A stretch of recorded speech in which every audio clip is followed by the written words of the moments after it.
Kodoknya di rumah. Berapa lama? Berapa lama kau tinggalkan sholat? Dulu kau akil balik umur berapa? Umur 10. Kok cepat sekali. Umur 10 tahun akil balik. Ya. Habis itu nyasar, tobat. Umur berapa tobat? Umur 30. Kodok 20. Start 2020, habis 2040. 2029 mati. Alhamdulillah lunas.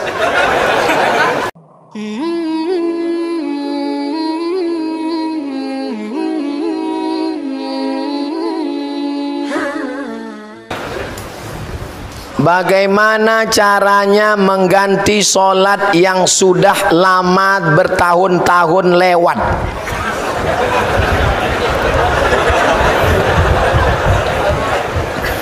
La kafarata laha illa dzalik. Salat yang dulu tinggal sejak akil baligh, tidak ada yang bisa menebusnya kecuali melaksanakan illa dzalik, salat itu sendiri. Menangis kau di pintu Ka'bah, ya Allah. Enggak selesai, brother. Enak aja. Selesai sholat ambil tasbih, nggak selesai. Sholat yang lama dulu sepakat 4 mazhab. Mazhab paling tua Imam Abu Hanifah Hanafi, nomor 2 Malik bin Anas Maliki, nomor 3 Muhammad bin Idris Syafi'i, nomor 4 Ahmad bin Hanbal Hambali. Sepakat 4 mazhab Ahlussunnah wal Jamaah. Sholat yang tinggal dulu wajib diqadha. Qadha bukan qobo. Habis sholat isya qadha, usolli fardul isya 4 rakaatin qadhaan. Habis subuh qadha, tapi qadhanya jangan di masjid, nanti ketahuan. Mana ada ba'diyah subuh? Besok dibuat langsung, usolli fardus subuhi rakaataini qadhaan, langsung teman di sebelah ISIS. Qadhanya di rumah. Berapa lama? Berapa lama kau tinggalkan sholat? Dulu kau akil balik umur berapa? Umur 10. Kok cepat sekali. Umur 10 tahun akil balik. Ya. Habis itu nyasar, tobat. Umur berapa tobat? Umur 30. Kodok 20. Start 2020, habis 2040. 2029 mati. Alhamdulillah lunas. Sholat yang tinggal tidak perlu digantikan ahli waris. Kalau ada bapak emak kita meninggal, sholatnya ada tinggal, nggak perlu digantikan. Tapi kalau puasanya tinggal wajib. Biat Bulughul Maram min Adillatil Ahkam ditulis oleh Al-Hafiz Ibnu Hajar Al-Asqalani, disyarah oleh Imam Sun'ani dalam Subulus Salam, syarah Bulughul Maram. Man mata, siapa yang mati, wa alaihi siyamun, punya utang puasa, sama anhu waliyuhu, ahli warisnya wajib menggantikan puasanya. Kalau sholat nggak perlu digantikan ahli waris. Jelas? Insya Allah ceramah Ustaz Somad selama ini jelas. Yang bilang nggak jelas itu nggak punya paket 4 giga.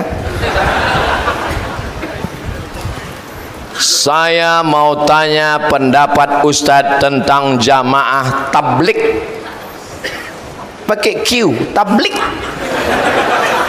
Sidik, amanah, tabligh. Tabligh artinya menyampaikan. Sebetulnya mereka nggak pernah nyebut namanya jamaah tabligh. Orang aja nyebut. Itu jamaah apa? Jamaah tabligh. Karena dia nyampaikan ke pintu-pintu. Assalamualaikum Pak Haji. Assalamualaikum Pak Haji. Ayo sholat ke masjid ya. Pak Haji ngamuk. Kau belum lahir aku udah haji.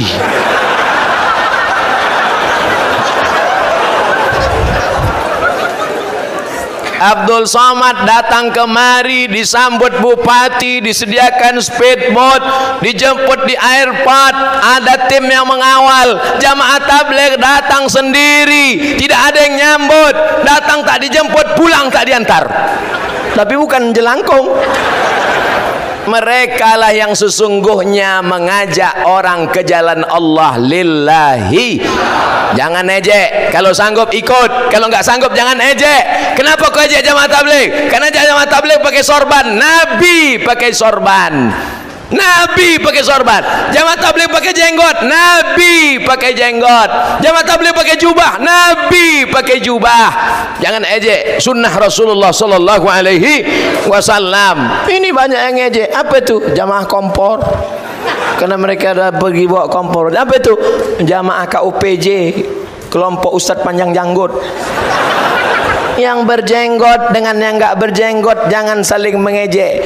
Aku ngeliat ente jika jenggot nih kayak kambing. Aku kambing, kau anjing gitu.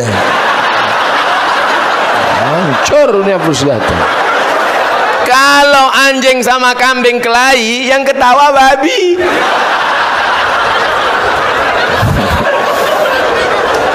Yang pakai jenggot bagus, ikut sunnah Rasulullah. Yang belum pakai jenggot, besok pagi ambil kemiri, bakar, gosok-gosok. Dulu kecil kita gitu kan? Mau nggak alis matamu tebal? Ya cukur. Oh, habis itu ambil kemiri. Oh, saya buat dulu gitu. Mat, kalau kau cukur nanti nampak hantu kata. Cukur lah. Wah, syukur. Mana hantunya? Mana? Kasihnya cermin. Coba tengok tu. Hantu.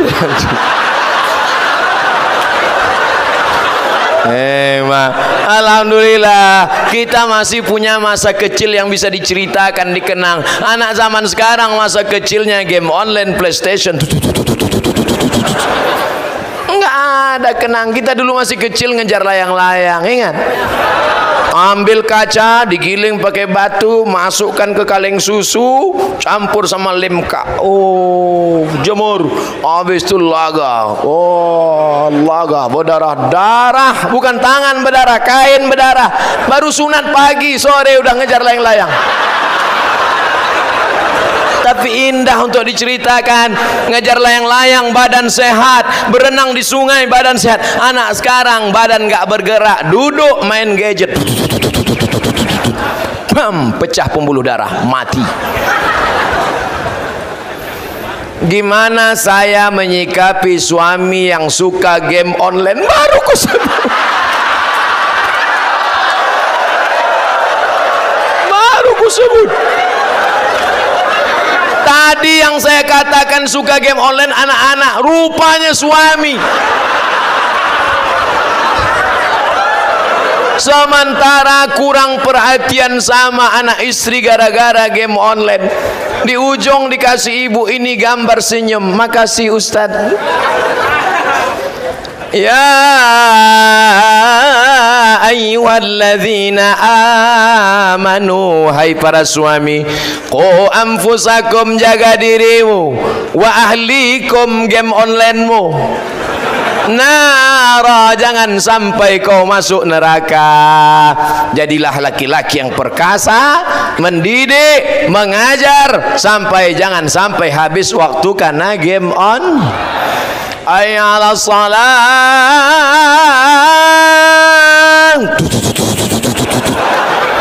hayya 'alal falah.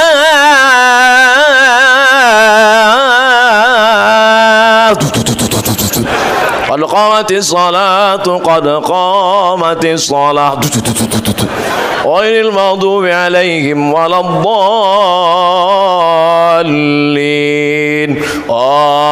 Amin, kata orang di masjid. Dia sakratul maut.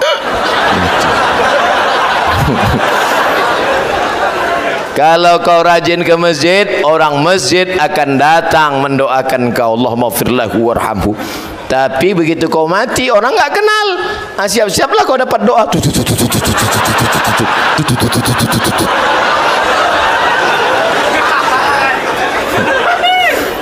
Semoga selalu dirahmati Allah. Amin. Diberikan kemudahan segala urusan. Amin.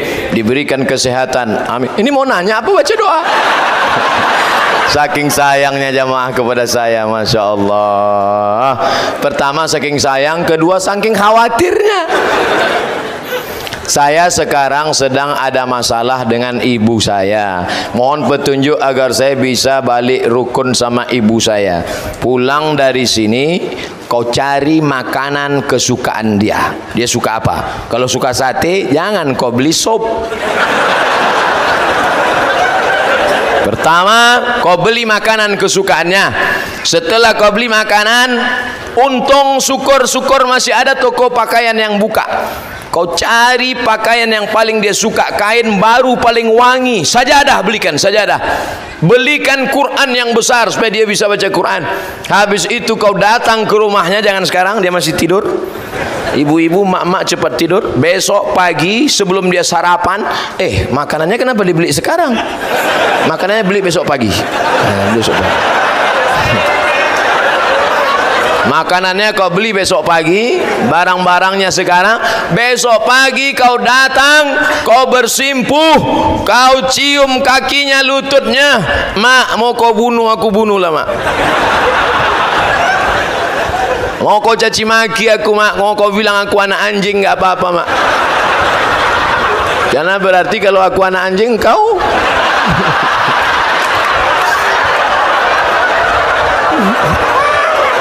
jangan kau bilang gitu. Kalau kau tunda omonganku malam ini, kau tahan sampai Idul Fitri, tiba-tiba nanti dia meninggal dunia, barulah kau tahu rasanya setelah dia tiada. Kalau nanti dia sudah meninggal, tempat dia sholat dulu, kau sholat di atasnya, hilang rindumu. Kalau nanti dia sudah meninggal, tempat duduk biasa dia duduk dulu, duduk kau di atas, hilang rindumu. Kalau dia sudah meninggal nanti, kau datang ke tempat tidurnya, kau pegang alas tempat tidurnya, hilang rindumu. Mumpung dia masih hidup sekarang, kau datang malam ini juga, datang, cium tangannya, peluk badannya. Karena kalau dia sudah tak ada, bajunya, jilbabnya, kainnya pun kau cium, akan belum tentu hilang rindu. Oke, janji? Pak Ustadz, bagaimana cara saya menjelaskan kepada orang tua saya yang sering mengobati anak saya dengan cara jampi-jampi?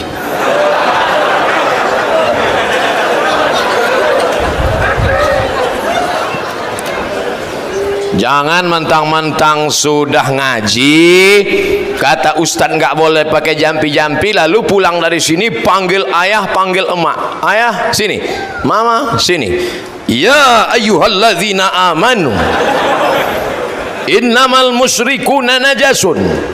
Jangan, la tusyriku billah, la in asyrakta la yahbatanna amaluka. Jangan ceramahi orang tuamu, sampaikan dengan cara yang santun. Ayah, mama, mau nggak dengar ceramah Habib Umar bin Hafiz? Ada terjemah Indonesianya. Kata dia, jangan buat syirik, nanti amal kita hilang. Ini ada ceramah lembut dari Ustadz Adi Hidayat. Ini ada ceramah lembut dari Habib Syekh. Ini ada ceramah lembut dari Habib Novel. Ini ada ceramah lembut dari, dengarkan dengan dia. Dan jangan lupa, doa silahul mu'min, doa senjatanya orang malam. Doakan, ya Allah, selamatkan orang tuaku ini dari syirik, ya Allah, karena dia sudah meminta-minta dengan jampi-jampinya kepada jin, hantu, setan, jembalang tanah, susar ngesot, ini belorong, sundil bolong. Ustaz hafal juga ya.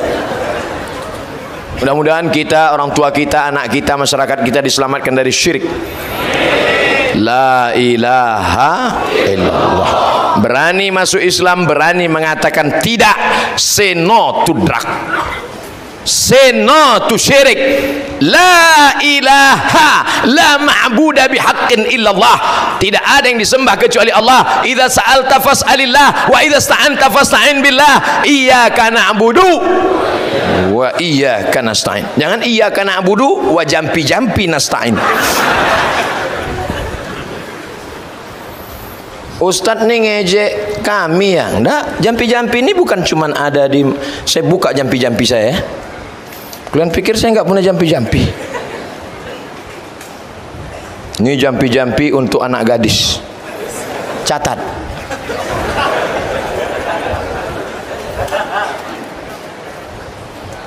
Hilang pula.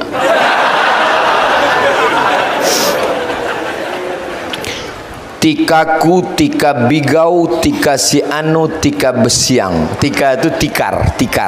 Tikarku, tikar dari bigau, tikar si anu, tikar dari besiang. Besiang itu seperti daun pandan yang besar tumbuh di tepi sungai. tika menghimbau, tikarku ini bisa memanggil, hai si anu datanglah. Tikarku tika menghimbau, tika si anu tika bemiang. Kalau sudah kupanggil maka tikar dia nanti menjadi gatal. Dia tidur itu enggak lelap, ada terkenang-kenang, terbayang-bayang. Tiba-tiba dibuka jendela, di langit nampak bayangan dia.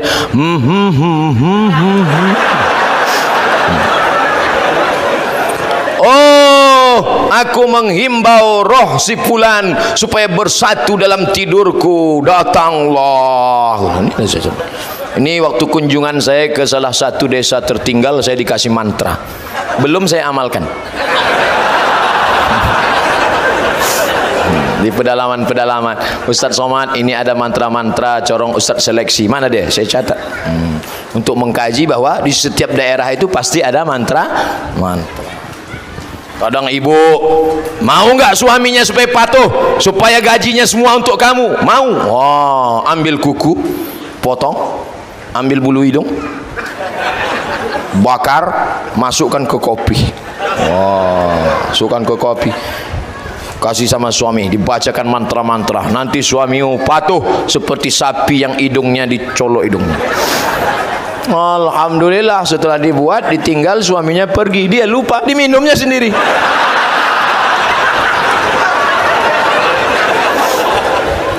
Apa hak saudara satu susu sama saya?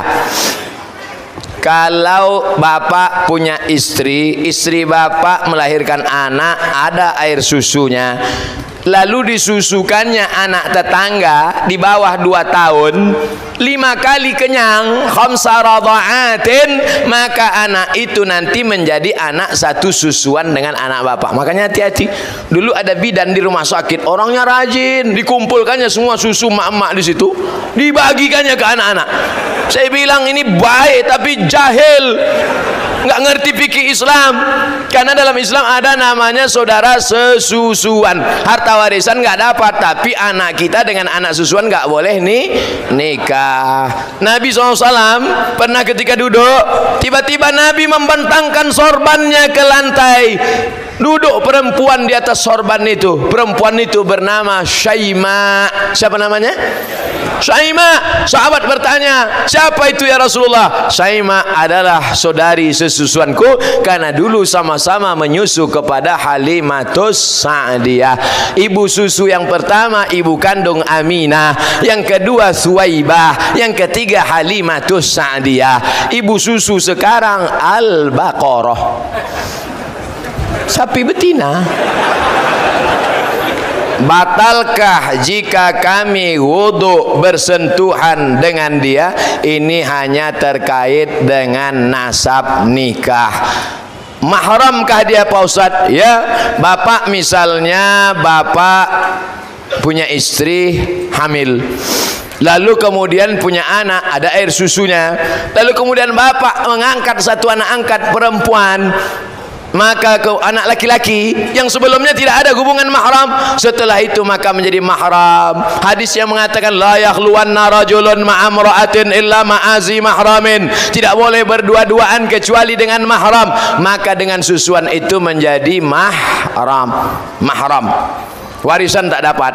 Sampaikan doa ibu saya untuk dia Pak Ustadz, masalah meninggal dunia, jangan khawatir yang nggak punya anak, doa tetap doa sampai.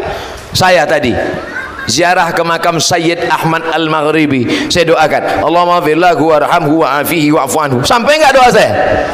Sampai. Saya nggak ada hubungan dengan beliau. Beliau Sayyid itu Arab, saya Arab cemas. Doa sampai. Makanya kalau lewat makam kita bacakan doa, assalamualaikum ya ala diyar minal mu'minin wa inna insyaallah bikum lahiqun yarhamullahul mustaqimina wal mustakhirin nas'alullah lana wa lakumul afiyah. Oh panjang Pak Ustadz ya. Anda edisi pendek nggak Pak Ustadz? Ada. Assalamualaikum ya alal kubur. Nah, itu paling pendek. Bagus nanti dibuatkan baleho besar. Assalamualaikum ya ala diyar minal mu'minin wa inna insyaallah bikum lahiqun yarhamullahul mustaqimina wal mustakhirin nas'alullah lana wa lakumul afiyah. Doa ziarah kubur. Coblos nomor. Bagus, bermanfaat sekalian untuk dakwah di kubur-kubur. Bagus apa enggak bagus? bagus. Untuk apa doa untuk orang kubur kalau doanya nggak sampai? Betul? Maka doa tetap tapi katanya ada hadis mengatakan iza mata ibnu Adam, kalau anak Adam mati maka amalnya putus. Ini anak Adam namanya Abdul Somad. Kalau Abdul Somad mati, amal Abdul Somad putus. Yang putus itu amal Abdul Somad atau amal orang Tanjung Selor? Saya ulang sekali lagi. Kalau Abdul Somad mati, amalnya putus. Yang putus itu amal Abdul Somad atau amal orang Tanjung Selor untuk Abdul Somad? Amal Abdul Somad yang putus. Abdul Somad setelah mati nggak bisa ceramah. Kalau dia ceramah, jamaah lari. Tapi amal orang Tanjung Selor sampai nggak untuk Abdul Somad? Sampai.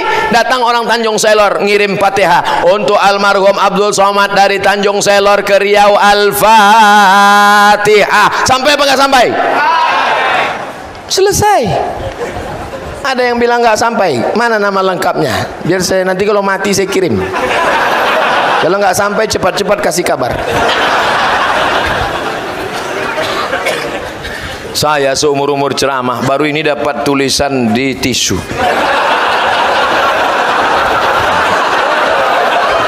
Tolong doakan saudara sesusuan saya Ustadz agar dia menjadi anak soleh dan bisa ketemu orang tuanya. Insya Allah nanti di akhir majelis kita berdoa memohonkan amin dari murid para habaib, alim ulama, tokoh masyarakat. Doa kita menembus pintu-pintu langit malam ini insya Allah. Saya mau tanya, gimana hukum membungakan uang? Hah? Mana bisa uang berbunga? Rentenir, oh rentenir. Tapi tidak mau dibilang riba karena dia merasa kerja mengeluarkan keringat dengan memberi hutang dengan bunga tertentu. Tolong dijawab Pak Ustadz. Umat Islam harus punya keyakinan kalau ikut omongan orang banyak, saking banyaknya orang kita akan menjadi bingung sendiri. Betul? Cerita tentang seorang nenek-nenek, kakek-kakek yang punya seekor sapi. Kakek-kakek, nenek-nenek punya seekor sapi. Dia mau jual ini sapi. Keluar dari rumah dia bawa sapi. Sampai di jalan orang bertanya, bagus ayamnya ya. Dia bilang ini sapi, ini bukan ayam, harganya 5 juta ini, 10 juta ini sapi. Sampai ke pasar ditanya, kamu mau jual ayam ini berapa? Dia mulai ragu, ini ayam apa sapi?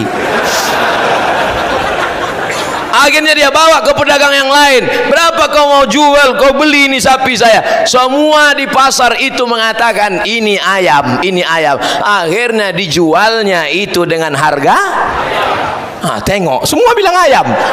Sapi apa ayam? Akhirnya saya pun bingung, sapi apa ayam? Sekali riba tetap satu. Dunia ini mengatakan dia tidak riba, tapi kalau riba kata Allah, riba kata Rasulullah, riba kata Quran, riba kata sunnah, maka dia nanti semua orang mengatakan tidak riba. Karena jerih payah keringat tidak riba, karena hasil usaha tidak riba. Riba 5 bahaya riba. Yang pertama, alladzina yakuluna riba, orang yang makan riba, la yaqumuna illa kama yaqumul ladzi yatahabbathu syaitanu minal mas, bangkit dari kubur seperti kerasukan setan. Nanti ada orang kau lihat di kubur bangkit kerasukan setan. Kau dulu makan riba ya? Dia nunjuk balik, kau lebih banyak lagi. 2, duit riba kau belikan lontong sayur, ayam penyet, ayam patah, ayam mati, ayam sungsang, ayam pop. Lalu ayam itu menjadi setetes darah, jadi daging. Ayyuma la'min nabata min haramin, setiap daging darah tumbuh dari yang haram, fannaru wa aulabih, tempatnya api neraka jahanam. Ya Allah, selamatkan anak cucu kami dari riba. 3, 3, kau bawa duit riba ke Makkah, menangis di pintu Ka'bah, labbaik Allahumma labbaik labbaik la syarika laka labbaik innal hamda wan ni'mata lak wal mulka la syarika lak. Apa kata malaikat? Haji kau haji mabur, karena kau berangkat dengan uang haram. 3, duit riba dibawa sedekah, belikan karpet masjid, dibelikan kipas angin. Innallaha thayyibun, Allah maha suci, la yaqbalu illa thayyiban, Allah hanya menerima yang suci-suci saja. Duit riba kau belikan nasi, kau suapkan bubur ayam ke mulut anakmu, darah dari jantung masuk ke otak. Nasiyatin kazibatin khoti'ah, ubun-ubun anakmu kotor gara-gara makan riba. Kenakalan orang tua, waspadalah. Di tempat kami lama sudah saya kepingin tulis surat untuk Ustadz. Oh, ini panjang, nanti kita baca terakhir. Bagaimana hukumnya menjaga tiduran seorang baru meninggal malam 1, malam 2, malam 3 sampai malam ke-7. Salah satu dari keluarga diharuskan menjaga tiduran almarhum semalaman secara bergantian. Nabi tidak ada menyuruh kenduri 7 malam. Sahabat Nabi juga tak ada menyuruh. Nabi tak ada, sahabat tak ada. Yang bawah setelah sahabat namanya tabi'in. Tabi'in namanya Imam Atha. Siapa namanya? Imam Atha.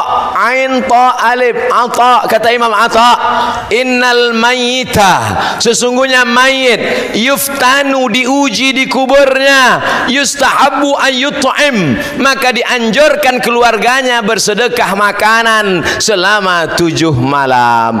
Yang mau buat silakan, yang enggak mau enggak berdosa, karena tidak disuruh Quran, tidak disuruh Nabi, tapi dibuat oleh tabi'in. Tidak disuruh berjaga malam, disuruh bersedekah 7 malam untuk meringankan dia.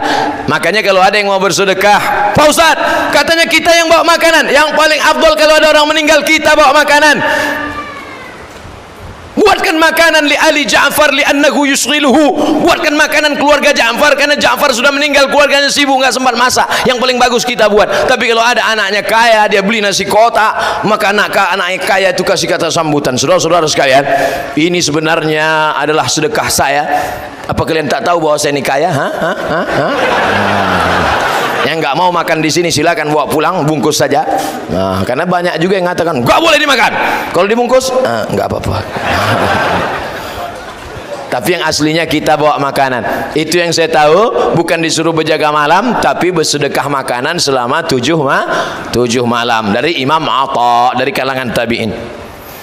Bagaimana pendapat Ustaz tentang majelis taklim setiap malam Jumat baca Yasin? Sampai ada yang hafal, tapi tak sedikit dari anggotanya yang tak melaksanakan sholat 5 waktu. Mohon pencerahannya Pak Ustaz. Man qara'a Yasin fi lailatin, siapa yang baca Yasin pada suatu malam, asbaha maghfuran lah, besok subuh dosanya sudah diampuni Allah. Hadis ini isnaduhu jayyid, sanadnya jayyid. Kata Imam Al-Hafiz Abul Fida Ismail Ibnu Katsir dalam tafsir Al-Quranil Azim, membaca Yasin setiap malam, tiap malam Senin, malam Selasa, malam Rabu, malam Kamis. Enggak sanggup tiap malam Jumat. Enggak sanggup malam Jumat, mati ya. Yasin wal Qur'anil Hakim innaka laminal mursalin. Bagus. Tujuan membaca Yasin itu apa? Karena dalam Yasin dikatakan innama amru iza arada syai'an ayakula lahu kun.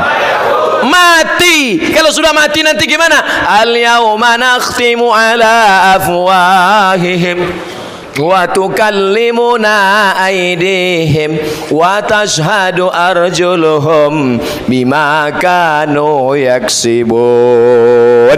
Bagus sekali makna Yasin. Saya sudah pernah buat majelis tafsir surat Yasin khatam di Masjid Lupa nama masjidnya. Dulu sebelum viral. Kemudian orang tua laki-laki membiarkan anak gadisnya, istrinya keluar rumah tidak menutup aurat. Ya ayyuhan nabi, wahai nabi, qul li azwajika, katakan kepada istrimu, wa banatika, anak perempuanmu, wa nisa'il mu'minin, perempuan beriman, yudnina alaihinna min jalabibihin, panjangkanlah kerudung menutup leher sampai ke kaki. Ya Asma, kata Nabi, wahai Asma, innal mar'ata, sesungguhnya perempuan, idza balaghatil mahid, kalau sudah sampai usia haid, menstruasi, maaf, la yaslullaha an yura minha, tak boleh kelihatan dari badannya illa hadza, yang boleh kelihatan wajah, wa hadza, dan telapak tangan. Telapak tangan boleh kelihatan, bagian ini pun boleh. Celana pakai sempit, jangan sempit, longgar. Bajunya jangan sempit. Ini pakai jilbab di atas, di bawah sempit sampai menjerit kaki. Tolong, tolong. Selangkah lagi bapak mau masuk surga, tapi kalau anak bapak pakai celana sempit, ditariknya juga nanti kain bapak masuk ke dalam neraka jahanam. Mudah-mudahan kita dapat menyelamatkan anak-anak perempuan kita. Ini anak perempuan sore-sore pakai motor, mengeringkan rambut karena nggak ada hair dryer. Nauzubillah. Ustadz kan enak aja ngomong gitu, nggak punya anak perempuan. Iya juga, anak saya laki-laki. Alhamdulillah akhirnya Ustadz kita bertemu juga. Ini panjang ceritanya, tolong dengarkan baik-baik. Saya hamba Allah, alhamdulillah. Sempat dia tulis saya hamba setan, ngomong. Saya mau tanya ini sama Ustadz, saya masuk Islam tahun 2000, bulan 6, tanggal 13, berarti sudah Islam selama 19 tahun. Saudara kita, la ilaha illallah Muhammadur Rasul. Yang mau saya tanya gini Pak Ustadz, dulu mama saya Islam, jadi sia-siakan bapak saya. Akhirnya mereka pisah, suatu hari dia mendapatkan jodoh, beda keyakinan, sedangkan saya baru umur setahun, tak tahu apa-apa, dan saya dibawa anut agama tersebut. Alhamdulillah saya dapat jodoh muslim. Saya sudah 19 tahun berumah tangga, tapi mama, bapak sambung saya dan adik saya masih non muslim. Bagaimana Ustaz? Tolong doakan supaya mereka masuk Islam. Apakah karena beda agama putus silaturahim? Hebat jamaah. Saya belum jawab, dia udah jawab duluan. Datanglah seorang sahabat namanya Asma. Siapa namanya? Pakai alif, Asma. Karena kalau nggak pakai alif, Asma sesak napas. Asma ini emaknya non muslim. Datang dia menghadap Nabi, ya Rasulullah, ummi qadimat wa hiya raghimatun, ibu saya non muslim datang mau jumpa, saya takut jumpa sama dia. Afa asiluha, boleh saya silaturahim dengan dia? Kata Nabi, siliha, silakan silaturahim dengan dia. Afa utiha, boleh saya kasih dia hadiah? Kata Nabi, i'tiha, berilah dia hadiah. Itulah dalil boleh beri daging kurban kepada non muslim. Dalam kitab Fatwa Al-Azhar, Syekh Atiyah Sokor dari Al-Azhar membolehkan memberikan daging kurban kepada non muslim. Jangan mentang-mentang kau sudah Islam akhirnya anakmu kehilangan. Justru dia berkata, dulu sebelum anakku Islam dia melawan, setelah dia masuk Islam anakku itu lembut, anakku jadi baik, anakku jadi anak yang dermawan. Maka tersentuh hatinya, sentuhlah dia tepat di hatinya, dia jadi milikmu untuk selamanya. Sampai mana tadi? Hilang. Bolehkah saya hari raya agama lain ke rumah? Jangan. Biarkan sudah beberapa hari baru kau datang. Cari-cari alasan, tapi jangan bohong, karena ini masalah ritual agama. Masalah hubungan sosial silakan. Tapi kalau sudah masalah ritual agama, wala ana abidum ma'abadtum wala antum abiduna ma'abud lakum dinukum. Cium tangannya, belikan dia baju, kasih dia makan, maafkan aku mama. Kalau kau pandai nyanyi mama, oh ini masjid nggak boleh nyanyi. Hampir aja.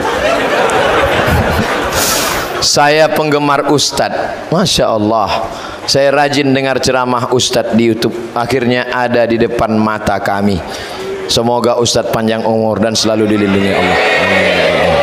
doakan Ustaz Somad satu saja, mati husnul khatimah. Jangan sekarang, besok ada jadwal lagi. Yang punya jabatan, pakai jabatan kekuasaan untuk menolong agama Allah. Takbir. Yang punya kesehatan, pakai kesehatan untuk mencari bekal sebanyak-banyaknya, bekal menghadap Allah kalau mati. Amin. Yang kaya raya, balik dari sini, besok pagi kau cari tanah kosong, kau datangi Habib, Ustadz, Kiai, Tuan Guru, kasih tahu, Habib, Tuan Guru, itu tanah aku wakafkan untuk pesantren. Setuju? Tanah siapa? Jangan kau wakafkan tanah orang, nanti ditangkap Pak Kapolres. Ada gunanya punya tanah, kebun luas-luas, perusahaan besar-besar? Ada gunanya? Tak ada. Perahu kapal kau besar, tinggal akan diambil istrimu, dia nikah dengan berondong manis. Tapi mana yang kau sedekahkan, mana yang kau infakkan, mana yang kau wakafkan, itu yang akan menjadi bekal menghadap Allah Subhanahu wa ta'ala. Masya Allah, tabarakallah. 100 menit kita bersama dari setengah 9, sekarang jam 10 lewat 10 waktu Indonesia bagian